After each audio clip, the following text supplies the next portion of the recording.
Chigawenga chomwecho timasulile.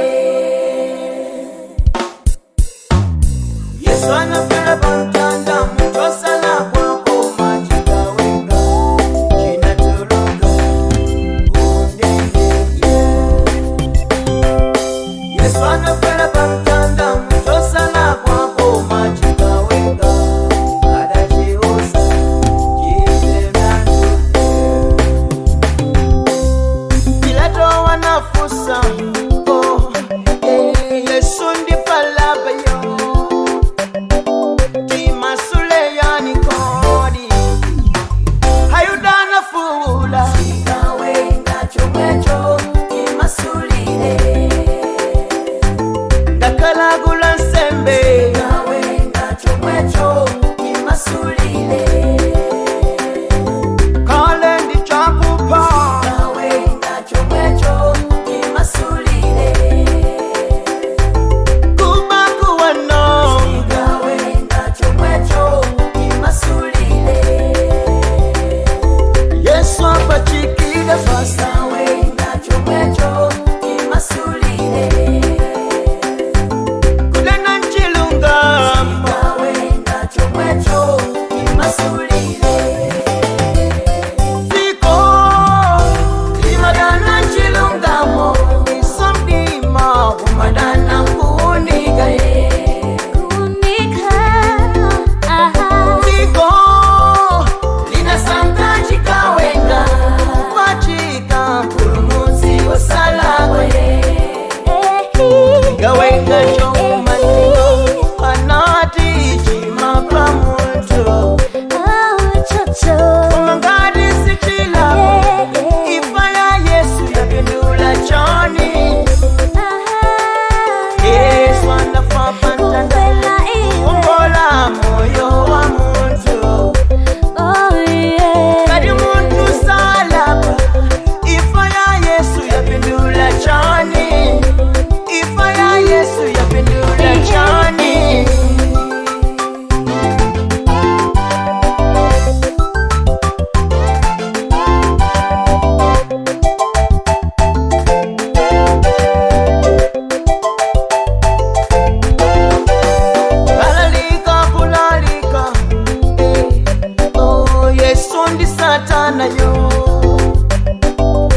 tutembelela.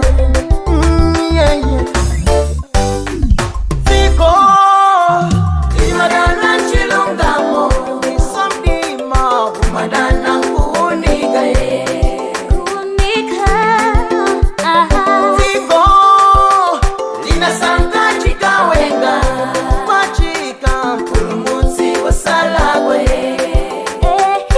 Gawenga chomanima anati chimapa muntu Kumangadi sichilapo ifa ya Yesu yapindula choni Yesu anafapa ntanda Wombola moyo wa muntu Kadi muntu salapa ifa ya Yesu yapindula choni